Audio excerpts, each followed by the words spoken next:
registered owner of the D-shaped tablet. As you can check here, it is a D-shaped tablet, and they have like a that registered that particular design.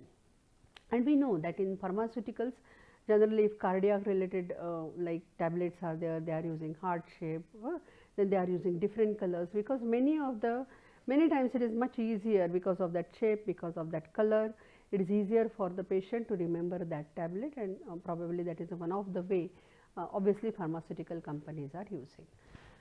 Now here what happened, that this company have registered this design, and now defendant began manufacturing of the identical tablet. So Troika Pharmaceuticals filed case against the Pro Laboratories in Gujarat High Court. Now what is the judgment given in this particular case? Because here the defense by the defendant was that D shape is a very common shape.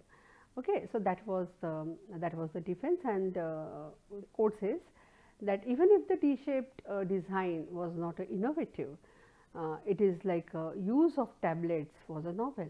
That court found that its usage in the tablet, the D-shaped use in the tablet is a novel, and hence it is entitled for the protection under the Design Act.